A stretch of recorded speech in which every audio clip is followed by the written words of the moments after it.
Merci Elisabeth. Tout le monde m'entend, ça va? Oui? Vous êtes heureux d'être là? Bonne réponse. Moi aussi, je suis très heureux d'être là. Je pense qu'on peut applaudir encore à nouveau les élèves que vous avez vus ici. J'en ai eu 2 en cours et ils étaient très bons en cours et ils ont vachement bien appris. Donc on peut les applaudir. Bravo à eux. Donc effectivement, comme disait Elisabeth, moi je suis doctorant ici, dans un des laboratoires de l'école des Ponts. Ça s'appelle le CERMIX. C'est un centre où en fait on fait des mathématiques pour une autre discipline. Et moi, la discipline pour laquelle je fais des mathématiques, c'est la physique. Et aujourd'hui, je vais vous parler de l'interaction entre la physique et les mathématiques à travers un thème qui est finalement très lié à ce que vous avez présenté, chers élèves, la température. Et puis on verra une application seconde de la physique statistique, qui est ce que je vais vous présenter, en particulier pour les foules. Il y a eu un prix Nobel il y a 2 ans pour des applications en rapport avec ça. Donc c'est vraiment un thème de recherche, et puis vous allez voir qu'il est assez accessible. Alors, j'ai appelé ça une initiation à la physique statistique. Prenez ça comme une invitation. Déjà, bravo d'être là. Moi, j'ai pas eu la chance de participer au Corté de la réussite, mais je pense que c'est vraiment un plus. Cette invitation, elle s'inspire d'un cours qu'on donne en première année. Vous êtes témoins, n'est-ce pas? Et ça s'adresse à tous les élèves indépendamment de leur parcours. Bon, on vous a déjà présenté l'école. Et très rapidement, j'ai fait exactement comme les élèves qui sont ici. J'ai fait d'abord un lycée général, une classe prépa, une école d'ingénieurs. Et comme le disait Elisabeth, je fais un doctorat en mathématiques pour la physique. C'est vraiment les maths derrière la physique. Alors, on a parlé de pression. Et donc, je complète le panorama. La température, qu'est-ce que c'est? C'est vraiment une question que je vous pose. Parce que là, vous voyez, on a fait une expérience avec... on a dit que c'était chaud, on a dit que c'était froid. Mais qu'est-ce que c'est pour vous la température? Oui, il y a des très bonnes idées. On va y revenir un peu plus tard. Mais la première expérience de température, c'est quoi? Très simplement, c'est la chaleur. C'est quand on a chaud ou c'est quand on a froid. Exactement, merci. Donc ça, c'est la première définition qu'on aimerait donner de la température. On aimerait dire, la température, d'abord, c'est ce qu'on sent. Et on le définit à travers notre expérience sensorielle. On sent ce qui est chaud. Vous avez peut-être pris un chocolat chaud ce matin, ou un café pour les plus fous. Et vous avez senti que le café était chaud. Si vous mettez à la place du personnage qui tient cette glace, vous avez froid.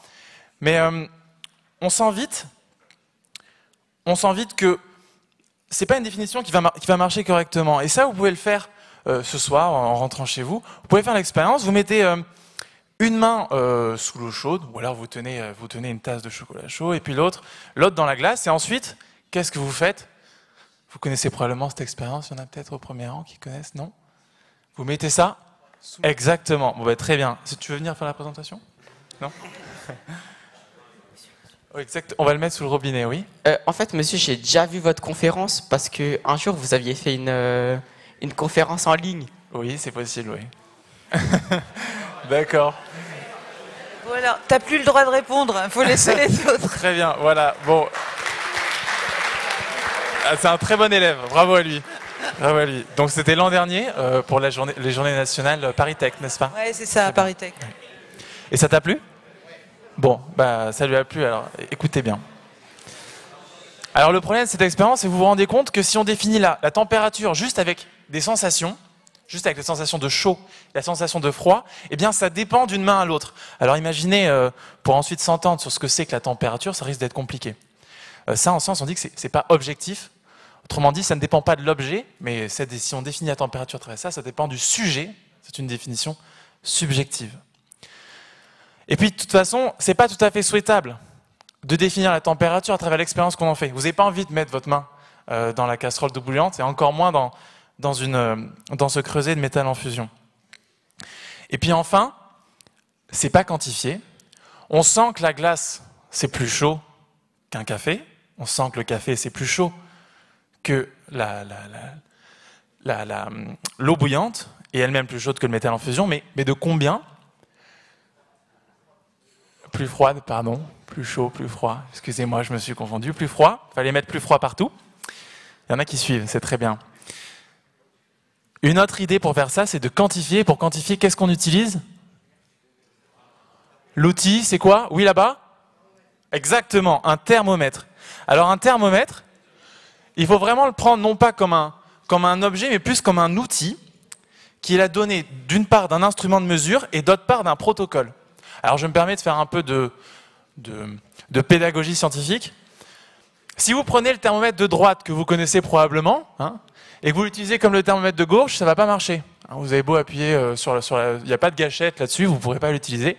Le thermomètre de gauche, c'est un thermomètre infrarouge. Vous êtes déjà allé chez le médecin, vous avez déjà eu ça, non? Ouais. Donc pour le coup, si vous le trempez dans la solution, ça ne va pas marcher non plus. Donc il y a toujours un protocole, et ça c'est très important. En science, un instrument de mesure est toujours assorti d'un protocole. Si on ne respecte pas le protocole, on n'aura pas une mesure que d'autres peuvent reproduire. Et l'intérêt d'une mesure qui donne donc un résultat avec une unité, déjà quand tu vas voir ça au lycée, assortie d'une incertitude, oui voilà, c'était à peu près ça je crois, eh bien c'est que c'est une bonne mesure au sens où elle est objective, elle ne dépend pas de qui fait la mesure. D'accord? Si on est deux à mesurer le même objet, à la même température, eh bien on a beau avoir des outils différents, si on suit le bon protocole, on obtiendra la même température. Ensuite, c'est adapté, pourvu qu'on utilise un thermomètre qui est adapté, on peut mesurer la température du métal en fusion, ce sera plutôt avec le thermomètre de gauche, parce qu'on ne va pas tremper ça dans du métal en fusion, ou on peut mesurer des températures très froides, température de la glace, et bien plus froid. Et puis enfin, c'est quantifié, ça permet de dire ce qui est le plus chaud, et on utilise des échelles de température. Vous en connaissez une d'échelle, c'est quoi l'échelle de température? Oui? Exactement, le degré Celsius. Alors vous ne le savez peut-être pas, mais au début, l'échelle de degré Celsius, elle était inversée. C'est-à-dire que 100 degrés, c'était la température de la glace, et 0 degré, c'était la température de l'eau bouillante. Et donc l'échelle qu'on appelle aujourd'hui l'échelle de Celsius, ben, en fait, on l'a renversée. Bon, ça c'est pour briller en soirée. Mais ça répond toujours pas à la question, vous voyez? Ça répond pas à la question, c'est quoi la température? On a réussi à parler de ce qui était chaud, on a réussi à mesurer ce que c'était, mais on n'a toujours pas défini ce que c'était, et pour vous rendre compte que c'est effectivement ce qui nous manque, on va prendre un exemple que vous connaissez beaucoup mieux, qui s'appelle la masse. Alors la masse, bon, c'est facile, on a toujours une expérience sensorielle de la masse, on sent ce qui est lourd, on sent ce qui est léger, et puis on mesure ça avec un masse-mètre. Alors le masse-mètre, vous savez ce que c'est, comment ça s'appelle? La balance, oui, très bien. Vous êtes très, très présent. Bravo à vous. Donc c'est la balance. Bon, c'est vrai que c'était facile. Mais en plus de ça, ce qu'il y a avec la masse, c'est qu'on peut en dire plus. On peut dire plus que juste l'expérience sensorielle qu'on en fait et une mesure de cette quantité. On peut dire ce que c'est précisément. Alors tout le monde n'est pas en première ni en terminale, mais on voit que en première, la masse, c'est ce qui s'oppose à la variation de vitesse. Plus la masse est grande, vous voyez sur le terme de gauche, plus la variation de vitesse à un intervalle donné et à une somme de forces donnée sera faible. Et quand on voit la deuxième loi de Newton en terminale, on voit que c'est ce qui diminue l'accélération. Et dans tous les cas, finalement, vous voyez qu'on peut dire ce que c'est que la masse en général, sans parler de la masse d'un objet, sans parler de la masse qu'on ressent. La masse en général, c'est la capacité d'un corps à s'opposer au mouvement.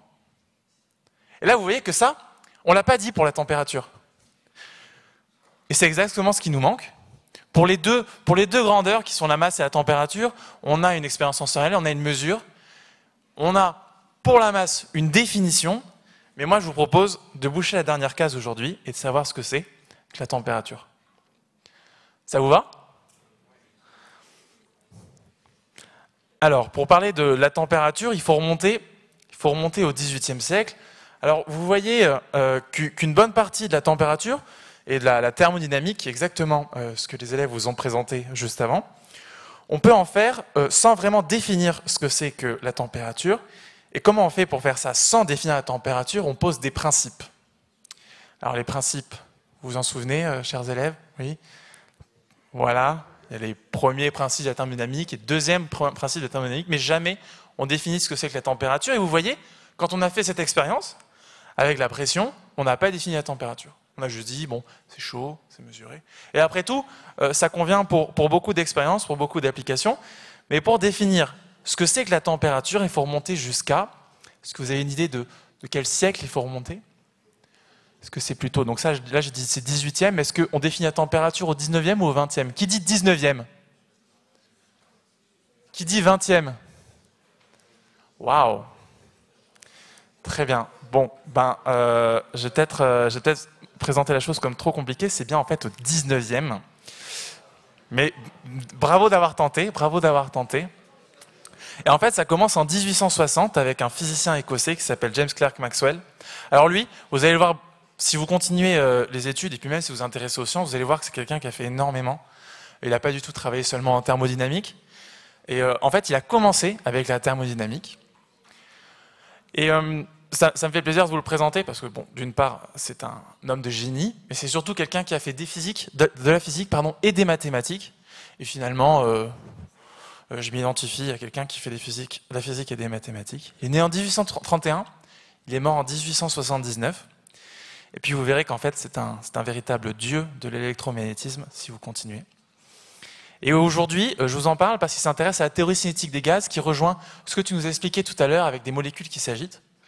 Et c'est grâce à cette théorie cinétique des gaz qu'il va expliquer la température. Alors la théorie cinétique des gaz, comme tu l'as expliqué, c'est des boules qui s'agitent. Voilà. C'est simple, c'est une théorie qui est simple, et vous allez voir, qui permet d'expliquer la température. Donc là, qu'est-ce qu'on voit? On voit des boules. Alors si vous arrivez à suivre la trajectoire d'une des boules, vous voyez qu'entre deux chocs, elle est à vitesse constante. Comment ça s'appelle, ce genre de mouvement? Oui, il y a uniforme dedans. Il y a quoi d'autre? Oui, j'ai des rectilignes, très bien. Allez, un troisième. Ça commence par T. Translation, voilà. Une translation rectiligne uniforme entre deux chocs. Voilà, très bien. Donc ça fait des lignes droites, puis une collision, puis une ligne droite. C'est un modèle que vous ne pourrez pas répéter chez vous parce qu'on considère qu'il n'y a pas de force. Alors que si vous faites ça chez vous, vous aurez des frottements. Et donc les billes, elles vont s'arrêter. Mais là, justement, on considère qu'il n'y a pas de frottement, ça ne s'arrête jamais. Et vous voyez, ça ne s'arrête jamais. Très bien. Alors qu'est-ce qu'on voit? Qu'est-ce qu'on peut dire de ce genre d'image? Déjà, c'est super compliqué. D'habitude, c'est facile de suivre, par exemple, un coureur qui court ou deux coureurs qui courent. Mais là, on a plein de constituants qui ont un comportement qui a l'air très compliqué. N'est-ce pas? Même si on essaye de compter, vous savez combien il y en a là? Essayez de compter. Combien? C'est impossible, hein? C'est super dur, ça va dans tous les sens. Alors il y en a 32, je vous le dis. Si vous arrivez à les compter, bravo. Mais ce qui est difficile, c'est de décrire le mouvement de chacune des billes. On pourrait le faire, mais c'est pas simple. Et si on fait ça, on se demande en fait d'où va venir la température. D'où va venir la température? Et il faut imaginer que si on l'applique à la théorie, au monde qui nous entoure, ça va être un nombre qui ne va pas être 32 pour le coup, mais de l'ordre du nombre d'Avogadro. Alors, c'est ça qu'on utilise pour représenter les objets qui nous entourent. Le nombre d'Avogadro, il y en a probablement certains dans la salle qui savent ce que c'est. Allez, tiens, tu n'as pas parlé encore. Ouais, bravo, je pense qu'on va applaudir. Allez. Bravo. Et ça correspond à quoi? Alors oui, c'est une mole, donc c'est le nombre d'atomes de carbone dans 12 grammes de carbone 12. Oui, c'est ça. Exactement. Bravo. Mais je pense que c'est ce que tu as dit. Très bien. Alors, maintenant qu'on a dit ça, on voit que c'est un problème qui est compliqué. Et l'idée de Maxwell face à ce problème, c'est d'abandonner la description microscopique, d'abandonner la description déterministe et de proposer une nouvelle description avec des probabilités. Et là, vous commencez à sentir pourquoi on appelle ça physique statistique. L'idée, c'est d'arrêter de décrire précisément chacun des constituants, parce que probablement c'est très compliqué. Avec l'avènement de la mécanique quantique, on montrera qu'en fait, c'est pas possible de connaître de façon déterministe le mouvement des particules, mais même sans parler de ça, c'est très compliqué, ça ne sert à rien pour définir la température, et plutôt que de faire ça, il va utiliser des probabilités pour décrire ce qui se passe quand on réalise une mesure. Et bien sûr, cette probabilité, vous allez le voir, alors là, pour le moment, c'est un peu vague, j'imagine, cette probabilité, elle s'inspire de la description microscopique. Autrement dit, on ne met pas tout à la poubelle, mais on va l'utiliser autrement. Parfait. Donc s'il y a un mot que vous devez retenir de cette présentation, à part température, c'est probabilité, exactement. Bravo, bravo, c'est probabilité. Très fort. Probabilité. Alors comment ça marche avec un dé? Vous prenez un dé chez vous, vous lancez le dé. Si vous le lancez très proche de la table, et je suis sûr qu'il y en a certains dans la salle qui ont déjà fait ça, vous pouvez prédire presque le nombre qui va sortir. N'est-ce pas? Vous le lancez très proche, vous le lancez juste un tout petit peu, vous savez qu'il va faire 2-3 tours et qu'il va tomber sur la phase 4, si vous avez mis la phase 4 retournée par exemple. Ça c'est la première idée, et c'est l'idée classique, on calcule la trajectoire du dé, et on peut prédire exactement le résultat qui va sortir. Mais si on fait ça avec 32 dés, bon bah calculer la trajectoire, exactement, c'est compliqué. Et une autre idée, c'est de ne plus dire exactement ce qui va se passer, mais de donner une probabilité de ce qui va se passer. Maxwell, il dit, on va faire avec des dés, ce qu'on fait avec des dés en physique. On va dire le résultat, il est plus certain, mais il y a une chance 1 sur 6, hein, il y a 6 faces sur un dé classique, si le dé n'est pas truqué, d'obtenir, par exemple, le numéro 1. Et il va donc appliquer ça, il est content Maxwell quand il a ça, et il va essayer d'appliquer ça à notre problème, qui est donc un problème de physique, et il va essayer de faire deux choses, d'écrire la position de chacune des particules, on l'a dit, c'était dur, et puis ensuite d'écrire la vitesse. Voilà le programme de Maxwell, voilà ce qui va nous occuper pour les 10 prochaines minutes à venir, et vous allez voir que il est très fort, Maxwell, parce que c'est en 1860, c'est précurseur, et pour le moment, personne n'a fait ça. Pour ce qui est d'écrire la position, quelque chose qui est assez naturel, c'est de dire que la probabilité, donc vous n'avez pas tous vu des probabilités, alors je vais le lire avec vous. La probabilité, ça c'est le P, que la particule petit x appartienne au volume petit v, eh ben, il va dire que c'est proportionnel au volume petit v. Hein. Quelle est la probabilité d'être dans ma main? Elle est petite par rapport à la probabilité d'être là, vous voyez, dans mes bras. Donc c'est proportionnel, ou dans la pièce, merci. C'est proportionnel au volume petit v, et puis c'est inversement proportionnel au volume de la boîte. Hein. Plus la boîte est grande, moins on a de chances de trouver dans ma main la particule qui nous intéresse. Alors ça s'inspire de quoi? Ça s'inspire des faits expérimentaux. On voit que dans un gaz, hein, si je respire ici, là, j'ai autant d'air que si je respire là. Ou si je respire là, ou si je respire en haut, à peu près. Ça s'inspire de ces faits expérimentaux, c'est-à-dire que la densité, elle est uniforme, et donc, pour ce qui est de la position, ça va, on sait à peu près quoi dire, c'est intuitif. Ça vous paraît intuitif, vous? Ouais. Bon, merci pour ceux qui ont répondu oui. En revanche, on ne voit pas d'où vient la température là-dedans. Et en fait, c'est en décrivant la vitesse, en essayant de donner une loi pour la vitesse, que Maxwell va voir apparaître la température. Le problème avec la vitesse, c'est que justement, on n'a pas de faits expérimentaux pour nous indiquer comment ça se passe, la vitesse des particules. Est-ce que vous sentez la vitesse des particules d'air qui sont autour de vous, là, tout de suite? Non? Au mieux, vous sentez du vent. Au mieux, vous sentez du vent. Mais là, à l'arrêt, si on avait quelque chose pour zoomer sur la matière, on verrait qu'en fait, la plupart des particules autour de nous, elles bougent, et elles bougent très vite, mais on ne le voit pas. Et à l'époque, on ne le sait pas, on est en 1860, on n'imagine même pas l'atome, encore moins les molécules. Et donc, pour essayer de trouver c'est quoi ce que c'est que la distribution de vitesse, la probabilité, il va se donner des inspirations philosophiques. Il va dire deux choses. Il va dire d'abord que l'espace n'a pas de direction privilégiée. Et puis ensuite, il va dire que, a priori, la vitesse dans une direction est indépendante de la vitesse dans les autres directions. Alors vous inquiétez pas, on va décortiquer ces inspirations philosophiques. Et en fait, vous allez voir que ça suffit pour trouver la distribution de vitesse. La première chose, c'est de dire que l'espace n'a pas de direction privilégiée. Alors, qu'est-ce que ça veut dire? En quoi ça nous renseigne? En quoi ça nous intéresse pour décrire la vitesse? La vitesse, vous le savez, la vitesse c'est un vecteur. Un vecteur, c'est une flèche, une direction, il faut le lire là, un sens et une norme, exactement.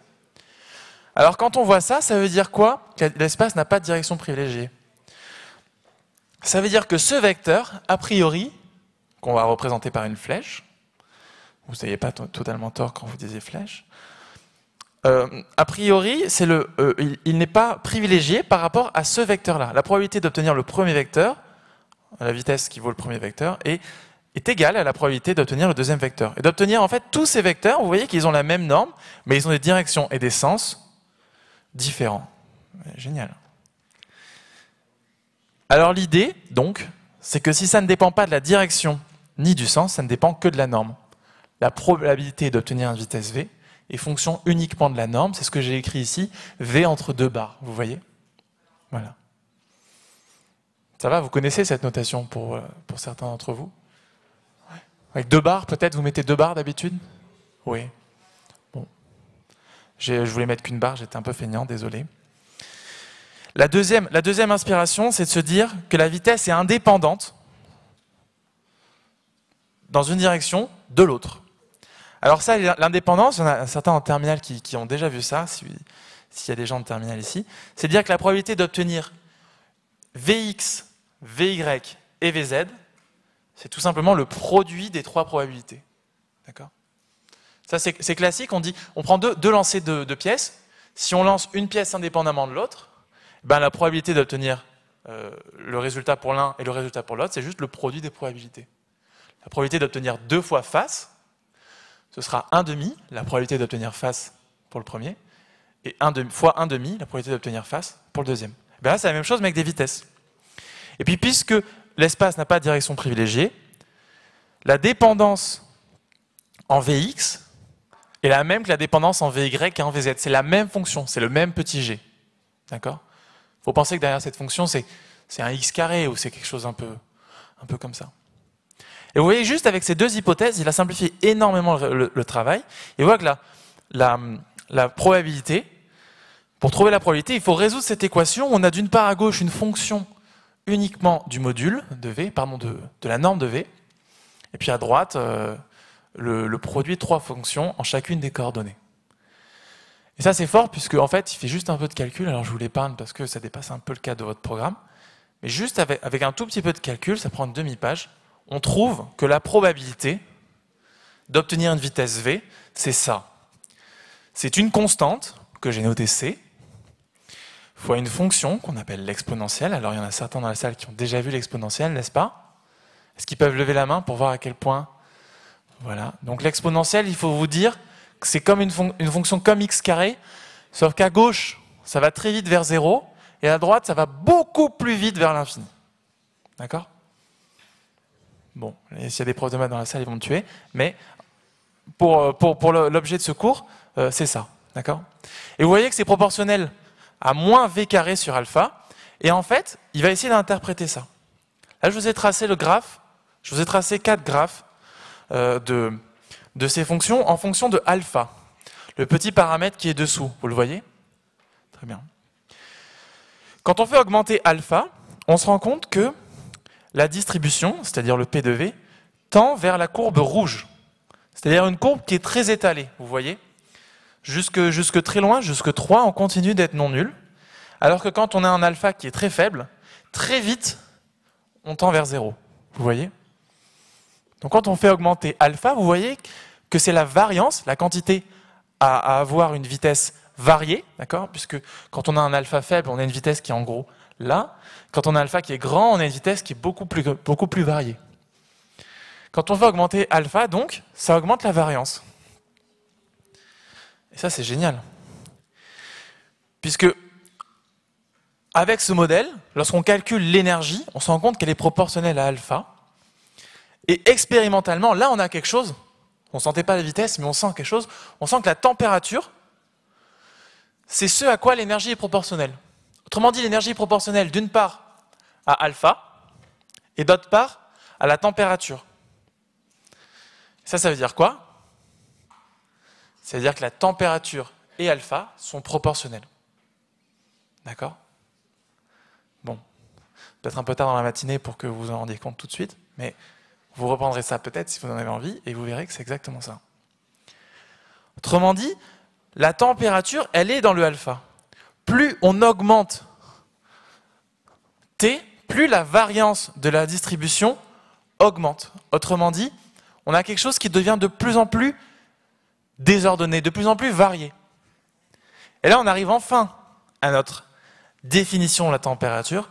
quand on vous demande c'est quoi la température, vous avez une réponse. La température, c'est la variance de la distribution de vitesse. Voilà. Alors ça c'est pour un gaz, n'est-ce pas?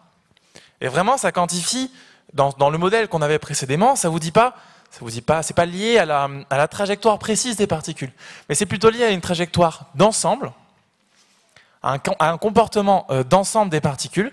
Et puis si vous regardez la vitesse, vous essayez de voir à quel point elle est variée. Et bien, plus elle est variée, plus la température sera élevée. Bon. Donc ça, c'est la deuxième chose à retenir en partant. La température, c'est la variance de la distribution de vitesse pour un gaz. Et si on essaye de faire ça pour un liquide, eh ben c'est un peu plus tard, et ça, je laisse les cours du supérieur vous l'enseigner.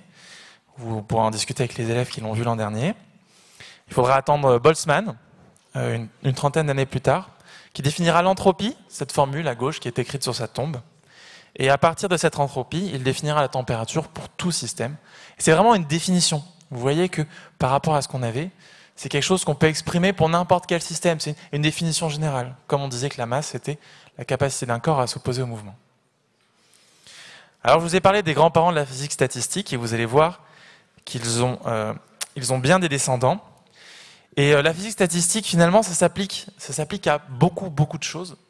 Et en particulier, j'aimerais vous présenter un article qui a été paru en 2000. Donc, je crois que c'est dans Nature. C'est une revue assez connue, pour ne pas dire très connue. Et l'idée de la physique statistique, bien sûr, ça s'applique partout. Et là, vous allez voir que ça s'applique dans une salle de concert. Alors, je vais essayer de lancer la vidéo. Donc là, vous voyez à l'écran, c'est une salle de concert. C'est la fin du concert. Les gens ont beaucoup apprécié. Et pour remercier le public, enfin pour remercier les spectateurs, ils vont applaudir. Alors, écoutez bien.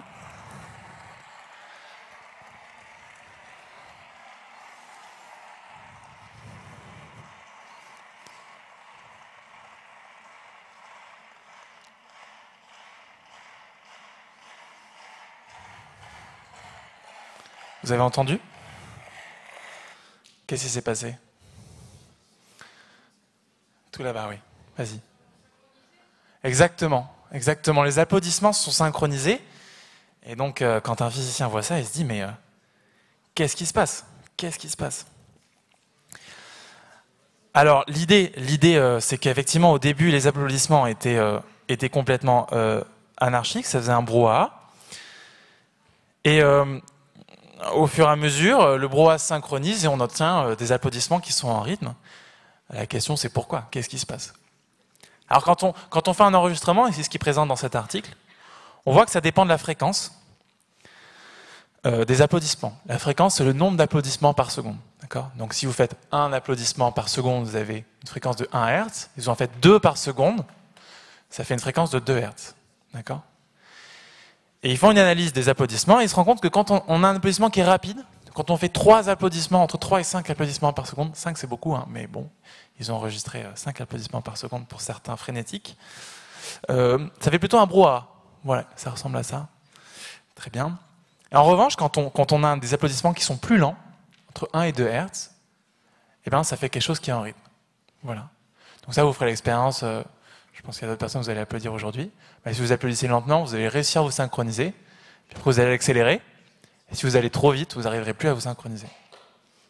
Et ça, la physique statistique, elle se propose d'étudier tous ces objets, qui sont les nouveaux objets d'étude, en particulier les foules, mais aussi les foules animales, à savoir les bancs, les troupeaux, les essaims et les troupeaux. Et c'est ça qui, il y a 2 ans, c'est ça qui a été récompensé il y a 2 ans pour le prix Nobel de physique à Giorgio Parisi. Alors il y a un livre qui est disponible à l'École des Ponts dans lequel il explique sa recherche. Et vous verrez en fait que la physique statistique, ça s'applique jusque-là, jusqu'aux foules, jusqu'aux animaux. C'est pour vous montrer le caractère transversal de la physique statistique. Et en guise de conclusion, j'aimerais vous dire finalement que la physique statistique, c'est rien d'autre que la physique de beaucoup de constituants. C'est quand face à un mélange, face à beaucoup trop d'objets qu'on aurait du mal à décrire un par un, On propose une description alternative et c'est pour ça que vous trouverez ça partout. Je vous remercie.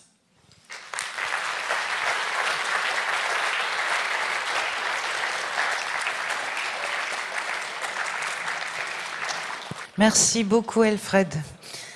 Peut-être quelques questions? Bonjour. Là. Comment il s'appelle le livre? Bonne question.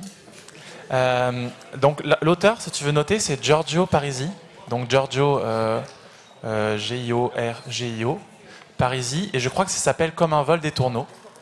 Donc lui, il a étudié en particulier les vols des tourneaux au début de sa recherche.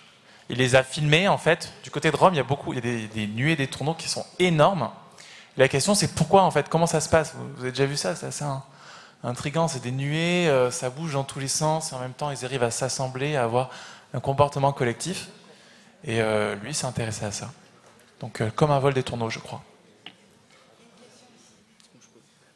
Bonjour. Bonjour. Qu'est-ce qui vous avait fait intéresser de travailler sur la physique statique? Est-ce que c'est, je sais pas, au lycée, vous vous êtes dit, allez hop, on va travailler sur la physique statique, ou je sais pas, plus tard voilà. Statistique, mais c'est, qu'est-ce qui m'a botté là-dedans? Au fur et à mesure de tes études, si tu les poursuis, tu vas te rendre compte que c'est une brique dans le raisonnement de beaucoup de sciences. C'est assez fondamental. Et puis moi, j'aime bien faire des maths. Et c'est-à-dire qu'en physique statistique, il y a des maths qui sont assez poussées. Donc c'est plutôt après la prépa, en école d'ingénieur, je me suis intéressé à ça. Il faut te laisser porter pour le moment. Reste ouvert, reste curieux, reste attentif. Alors moi, c'est pas une question, c'est juste pour Tu dire... peux lever les mains? C'est là, ici. Là, pardon. Oui. C'est juste pour dire sur la constante d'Avogadro. Oui. Tout à l'heure, j'ai dit 6,67 x 10 puissance 23. Sur la panique et la rapidité, c'est 6,02 x 10 0,2. puissance D'accord, 23. bravo. Voilà. Bravo. Une grande qualité du scientifique est de toujours douter, y compris de ses résultats. Bravo, c'est bien. Oui, donc vous avez expliqué pour la température, mais vous avez dit que c'était pour un gaz. Oui. Donc ça veut dire pour leur corps humain, par exemple. Enfin, les êtres vivants, c'est autre chose. Exactement. Donc on s'intéresse du plan de vue physique, on définit plutôt les objets par leur état. Et le corps humain, ça peut te paraître étrange, mais on est surtout liquide en fait. On est composé de tellement d'eau qu'on peut assimiler ça à du liquide. Et pour ça, en fait, pour définir la température de l'eau, il faut définir son entropie, qui est le S, là-haut, tu vois. Et je ne l'ai pas fait aujourd'hui parce que c'est toujours un sujet de recherche déjà. Et en plus de ça, vous verrez ça plus tard. Mais c'est par là qu'il faut chercher. Cette fois-ci, c'est une question. Pourquoi notre corps, il est à 37 degrés? Alors ça, c'est pas une question pour le physicien, mais je vais essayer d'y répondre. C'est plus une question pour le biologiste. Donc ce qui se passe, c'est que tu as des... alors là, je suis pas en freestyle là. Donc, si je me souviens bien de mes cours de SVT, tu as de l'énergie qui est stockée sous forme d'adénosine triphosphate dans tes cellules. Ça te permet de contracter tes muscles, d'avoir un corps qui fonctionne. Et quand tu utilises cet ATP et que tu le transformes en ADP, eh bien, c'est ce qui produit de l'énergie, d'une part sous forme mécanique, et ça te permet de faire des mouvements, et d'autre part sous forme de chaleur, et ça te permet de ne pas mourir de froid. Je crois. Bonjour monsieur, je suis ravie de vous rencontrer. Moi aussi. Et j'ai une question, est-ce que pour vous, la physique, c'est de l'art? De l'art? Oui. Pas Wow. spécifiquement, mais...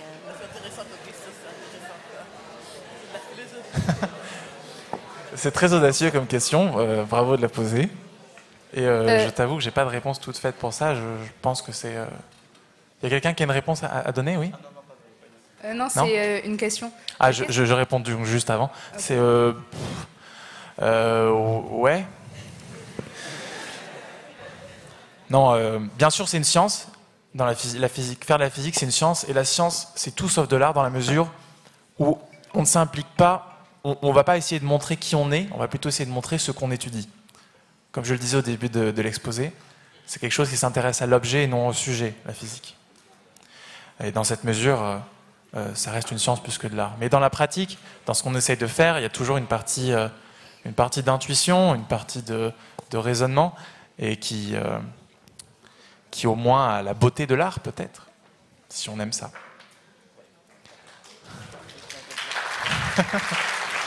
Bravo pour la question, oui. Très bonne question. Une dernière question, peut-être? Je crois qu'on a le temps encore, ça va? Qu'est-ce qui vous a motivé à faire plusieurs études après le bac? Bah, j'adore ça, moi, les études. Donc j'ai commencé un peu, j'ai trouvé ça trop bien. Et puis après, au fur et à mesure, j'ai vu qu'on pouvait en fait passer sa vie à apprendre. Et c'est ça qu'on fait quand on est chercheur, on découvre, on apprend. Et je me suis dit, c'est ça que je veux faire. Donc oui, je crois que c'est ça, c'est juste l'amour des études. Si tu aimes ça, chauffe-toi. Hein. Bonjour. Bonjour. J'ai pas vraiment compris à quoi ça correspondait alpha. Alpha, c'est ce paramètre, donc je vais revenir dessus. Merci pour cette question qui me permet de passer un peu plus de temps sur une slide compliquée. Donc quand on regarde la solution posée, l'équation posée par au-dessus, l'équation posée par les fonctions f et g au-dessus, on se rend compte en fait qu'il n'y a pas qu'une solution. Il y a plein de solutions et ces solutions sont paramétrées par deux paramètres. Une constante c, qui est un nombre réel quelconque, et une constante alpha, qui est un nombre réel positif. D'accord? Donc en fait, a priori, il y en a plein des solutions, et à chacune de ces solutions, en fait, va correspondre une température. D'accord? Donc ce alpha, c'est ce qui caractérise la variance. Tu peux aller sur GeoGebra. Moi, j'ai fait ça sur GeoGebra. Tu connais GeoGebra? Oui. Tu adores GeoGebra? Ouais. Si, tu adores GeoGebra, c'est génial. Et quand tu fais varier alpha, en fait, tu traces cette fonction, et tu te rends compte que c'est ce qui va, alpha, c'est ce qui va impacter à quel point la fonction est proche de 0.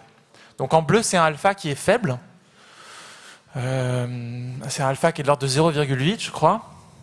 Et puis ensuite, plus alpha augmente, alpha il vaut presque 5, je crois, sur la courbe rouge, plus ça va étaler, mais ça c'est avec les mains, hein, il y a un résultat mathématique derrière, mais avec les mains, ça va étaler ta distribution. Elle va devenir de plus en plus plate. C'est plus clair? Un peu. Bon.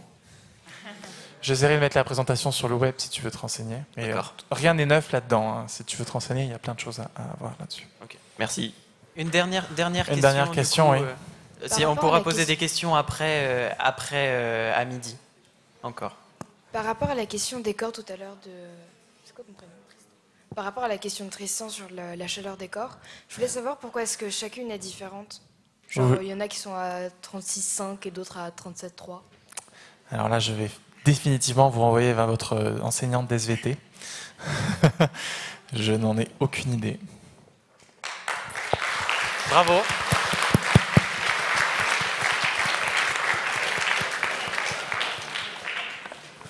Merci pour vos questions.